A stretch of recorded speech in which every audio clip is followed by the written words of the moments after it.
let me get Carol Gould then a reaction to all this information, Alison Weir. I'm sorry to jump in. Carol Gould, a bunch of information there. Why is it that we're not aware of that in the vast majority or in the most general public? Because I'm sure if you ask the general public, probably not going to be aware of some of this information Alison Weir just pointed out to.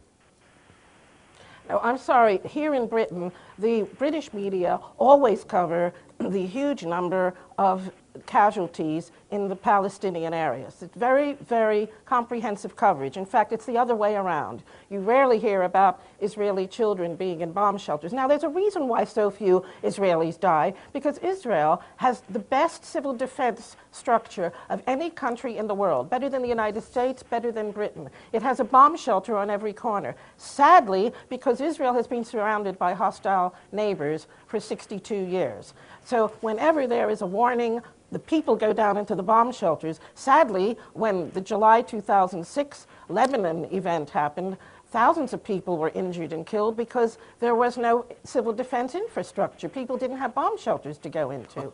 I want to go back also to the comment about the rabbi in Jerusalem saying we're now going to have a Jewish president. Well, he must be the first Orthodox Jew I've ever heard of who thinks Obama is Jewish. Because one thing I do know is that most Orthodox Jewish people think Obama is not a friend to Israel. I will also explain that 87% of American Jews voted for Obama because 85% of American Jews are in the progressive movement. They are for the Oslo peace process. They are for peace in the Middle East.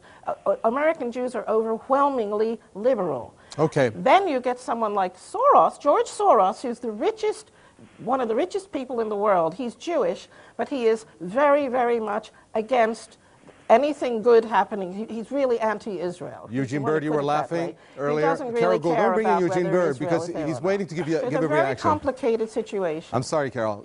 Eugene Bird, go ahead. You were laughing before. Why don't you expand on what your thoughts were there? Well, I think it's a little bit laughable to think that you can argue the case that there is equality of treatment by arguing that Ahmadinejad was given a dinner and a lot of presentations on U.S. television. He's not Arab. He's Iranian, and that's very, very different. I know that. And I know that. Well, I know you know before. it, but I know that. I said Arab and. Let's talk.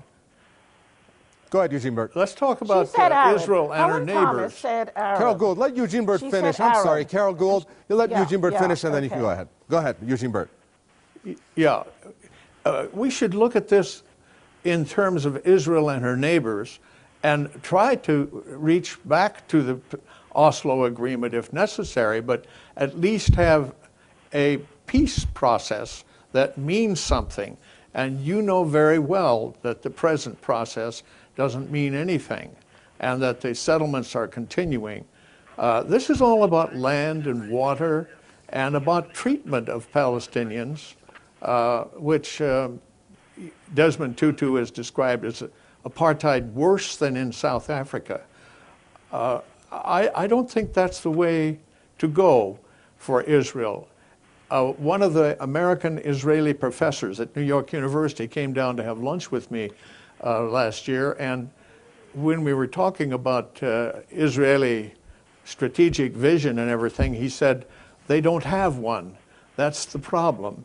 They just go back to the Zionist credo and land and water, and that it belongs, all the land belongs because God gave it to them. This is no basis for real peace. And you say that Israel is a secular state. It's becoming, unfortunately, more and more a religious minority state, with brigadier generals from the Orthodox have now joined the IDF, have risen into the IDF, and these people are real hardliners from the settler group. Okay. I don't see how you can justify saying that Israel is a state that is seeking peace at this point. I don't think she is. Alison Weir, you have recently written an article entitled U.S. Aid to Israel, Funding Our Decline. Why have you stated it in such a way? What are your reasons behind that? Well, because because our relationship with Israel is extremely damaging to the United States on every level, strategically, politically, financially, and morally. Our politicians, again, this is not being reported to the American population, give Israel a massive amount of our tax money. Do we have Allison, or did we lose? Approximately 1/3 of the U.S. tax money that we disperse abroad every year, despite the fact that Israel is one of the smallest countries on the planet. When you count in the amount of money that we give to Egypt and to Jordan as well, which are done in arrangements largely to buy them off from supporting Palestinian human rights, that's about 50% of our money that's sent abroad is on behalf of this very tiny nation. So that's a great drain on the U.S. economy. In addition, some of that money goes to fund Israeli industries that take even more jobs away from American citizens at a time that we're in a financial crisis. In addition to that, Israel is the country that spies on the U.S. Consistently. It has caused some of the most damaging spying on the U.S. of any other country, and yet it receives this massive amount of money. It has also, on a number of occasions, stolen U.S. technology, which has then again given its companies competitive advantage. It has also then sold this technology to other countries, again, very damaging to the United States.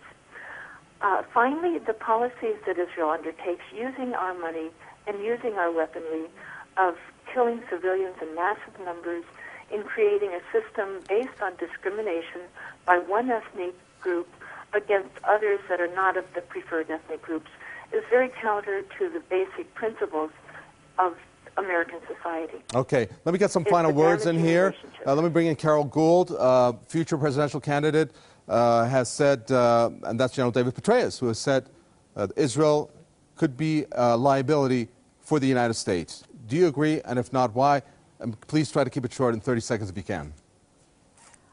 Are you asking me? Yes. In London?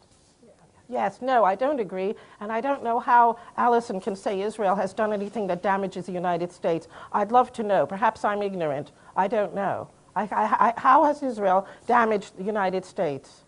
Okay, Eugene Byrd, Israel a liability for the United States? We have a lot of details. Of course, it's been a heavy burden on the United States. Alison, I'll get to you in a second. Eugene For Byrd, go 50 ahead. years. Go ahead.